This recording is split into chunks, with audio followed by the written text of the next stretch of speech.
Good morning, I'm Chris Alt. I'm the coordinator of the Interactive Multimedia Program. And this morning I would like to welcome to campus Craig Kapp. I'd like to welcome back to campus Craig Kapp. Craig actually graduated from TCNJ. He was a computer science student, but that's just because we didn't have IMM at the time, right? He totally would have been an IMM student. And Craig has helped start and support a number of the tech initiatives here on campus in recent years. So he's a good friend of a lot of different people, a lot of different departments here on campus. Craig currently teaches, I have to read this because it's quite a mouthful. Craig is teaching, he's a visiting clinical assistant professor of computer science at the Courant Institute of Mathematical Studies at NYU. And prior to that, Craig was a resident researcher in the Interactive Telecommunications program at NYU, shorthand ITP. And at ITP, Craig really became one of the, I gotta say, pioneers and leaders in the emerging field of augmented reality. And I know that's the case because when I mentioned on the IMM Twitter feed the other day that Craig Kapp was coming to campus, all of a sudden within hours we had so many more followers because clearly a lot of people are following the activities of Craig. So if you don't know what augmented reality is, chances are you've probably seen examples of it but not necessarily known that's what it's called, but you'll certainly get a good sense of what it is today.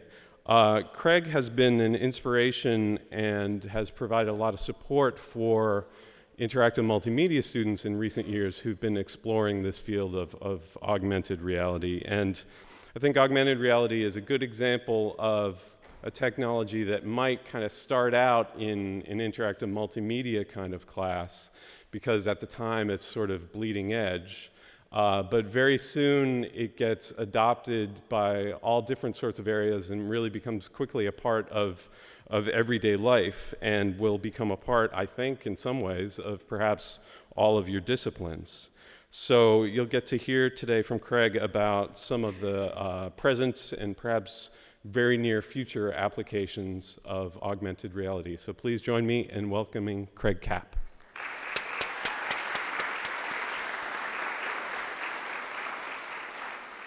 Thank you all very much for having me. Can you all hear me okay? We're good? All right. So I'm Craig. Thanks for having me back here. I'm a clinical assistant professor of computer science at NYU. I'm also an adjunct faculty member here at TCNJ, and that's actually a picture of me teaching here at TCNJ.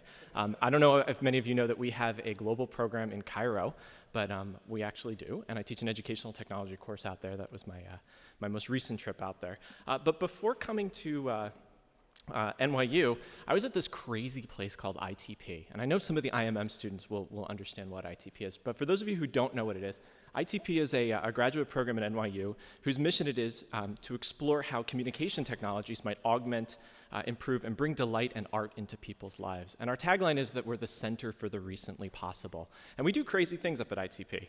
This is one of our faculty members, Danny Rosen.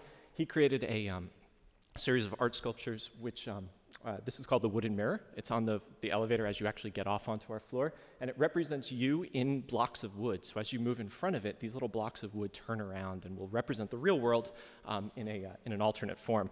We also do a lot of work with mobile devices. This is one of our alums, Dennis Crowley, who invented Foursquare. We do a lot of work with connecting communities using mobile devices. And we also do a lot of work with sustainable design. These are some of our students at the Abu Dhabi campus creating solar panel installations for use off the grid in Ethiopia. So when people ask what we actually do and what my background is, I kind of say we're like Hogwarts, School of Witchcraft and Wizardry, but for geeks. So you imagine a bunch of geeks getting together with the coolest toys, putting them all together and finding new ways to improve people's lives using those toys. That's what we do.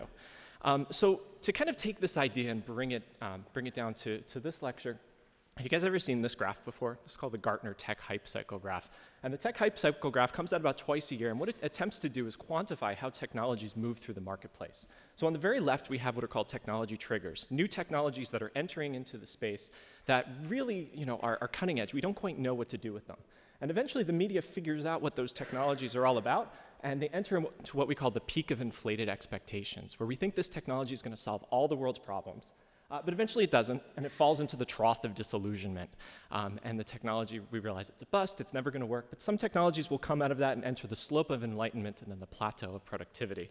Right now, we're talking about augmented reality. That's right here in the peak of inflated expectations. So really, the media has started to latch onto this technology, and what I'm going to try to do today is to kind of digest it, explain to you what it is, show you some existing applications, and then where we can move forward with it.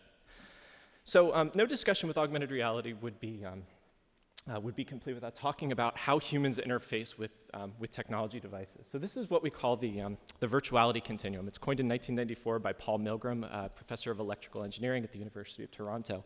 And what Milgram attempted to do was to quantify the entire spectrum of how we as humans interface with our devices. So on one end, we have a completely real environment, which for the purposes of today's discussion involves very little technology. And on the other hand, we have a completely virtual environment, something where we have a completely synthetic space. And then in the center, we have this space called mixed reality. So reality, I just like this picture, I had to throw it in there. Worst game ever, this kid's sitting at a window trying to attempt to control the world with a mouse and a keyboard, but it isn't quite working. Reality, for the purposes of this talk, is really all about the real space in which we exist with very little technology and mediation.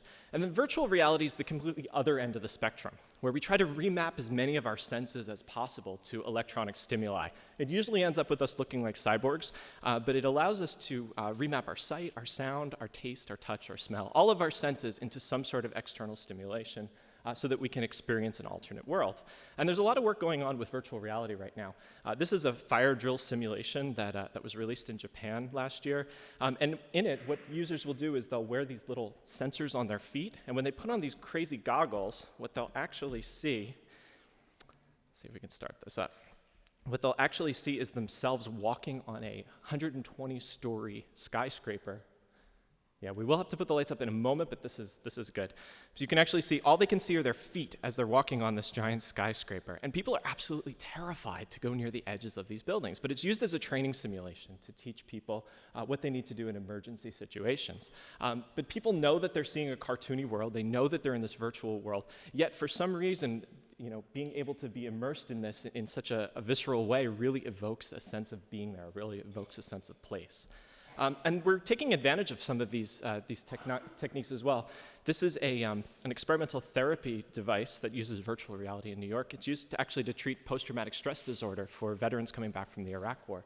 And what would happen is the therapist would work with the veteran to describe a traumatic situation, and using virtual reality, they can recreate the situation, and the therapist can talk through specific issues with the client. So it's there's a lot of work going on in that space as well.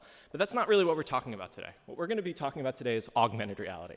Augmented reality is the center space, the median between those two. So we have the completely real world, the completely virtual world, and then we have this mixture, the space that exists in the center. If you've never even heard of augmented reality, chances are you've seen it. If you've ever seen American football, you've seen augmented reality. Augmented reality is this magical way for us to impart data on top of the real world in real time without affecting the real world per se. So you can still see the players, but we can augment the space using these magical data displays. And for people who've never actually been to a game, you could actually mistake that those things actually may exist if you just take a quick look at it. So recently, within the last 2 or 3 years, we've actually been able to do this sort of stuff without crazy powerful computers. Consumer-grade electronics can actually render these sorts of experiences for the casual, everyday user. These are 3 quick examples, and I'll show you one in a moment. Over here, this is a line of Topps baseball cards. Baseball cards when I was growing up were just baseball cards. But now, when you hold them up in front of a webcam, the players can actually come out of the cards. And if you hold multiple cards on your table next to each other, they'll actually start playing a game with each other. Using this technique of augmented reality, we can actually determine where the cards are in 3D space and then create some sort of game that merges the real and the virtual worlds in the same space. So let me give you an example, because sometimes it's just easier to see augmented reality and understand what it is rather than to talk about it in the abstract.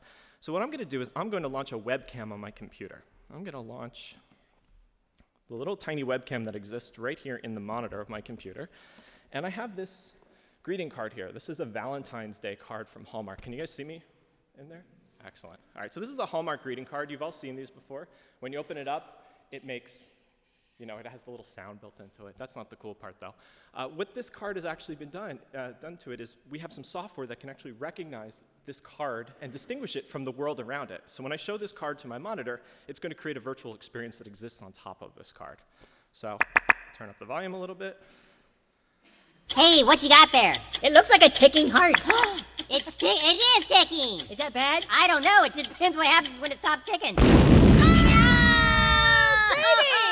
It's overflowing with love! Oh, it's the most wonderful thing I've ever seen. And you can wipe it off and it goes away. So we're talking about this real world.